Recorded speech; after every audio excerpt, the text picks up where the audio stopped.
Hi, I'm Terry Kolath. I'm here today with Professor Adrian Kerr.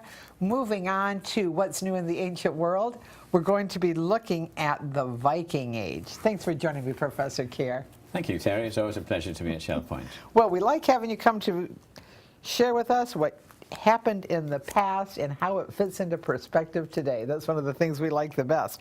And the Vikings, other than football, the Vikings have quite a reputation. Is it deserved? It probably is deserved. There's some New Age thinkers thinking that we're perhaps too aggressive about these folk, but they were very bloodthirsty, and they were robbers, and of course they came out of what we call Scandinavia today because the weather warmed up, and around about 800 onwards the weather was kinder, they grew more crops, they had more animals, they got higher population, and they started to move around.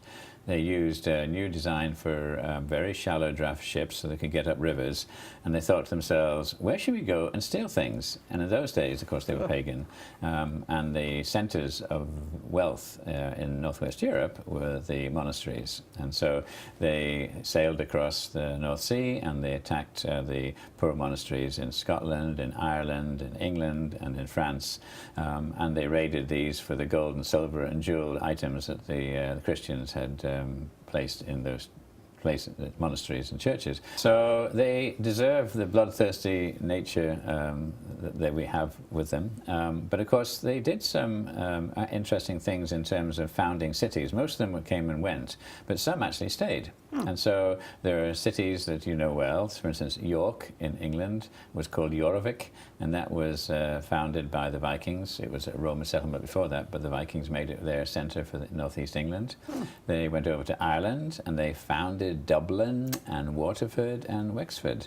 And then they went on to Normandy and became known as the Norsemen, and Normandy is named after them. And of course the link between William of Normandy and King Harold effectively is linked back to the Viking days.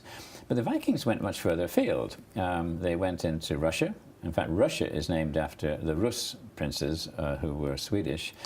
And of course, Americans will often look at the Vikings and think, well, maybe they discovered North America. And the evidence is pretty strong that as the weather warmed up, so Iceland could be populated. First time people had lived permanently in Iceland during that time. And then they moved on to Greenland, which is badly named because it's covered in ice. And there were two settlements. A hopeful name. Hopeful name. And there were two settlements that they founded in the south and the west. And then it gets interesting because the Viking stories say that they set off again and came in through Labrador and down the Canadian coast to Newfoundland. And of course it was legend and nobody necessarily believed it. Good story. Until in the 60s and 70s they discovered a Viking settlement in the north of Newfoundland, Landstormer Does, and there was evidence that the Vikings had settled around about 1000 AD with Eric the Red. And so people begin to speculate, well, how far south did they get? And if you look at the Viking records, which are very scarce, and they're written hundreds of years later, they mentioned that they had found a place where grapes grew, Vinland. And so ever since we've speculated that Vinland could well be Massachusetts or Connecticut, and so we see Viking statues in Boston today, and the belief that maybe that part of the world was settled first by the Vikings before Christopher Columbus. Fascinating. And in between, there are a lot of good stories. Lots of good stories. Yes. Won't you join us? The Viking Age with Professor Adrian Kerr, Tuesday, May 22nd. You can sign up right at the door.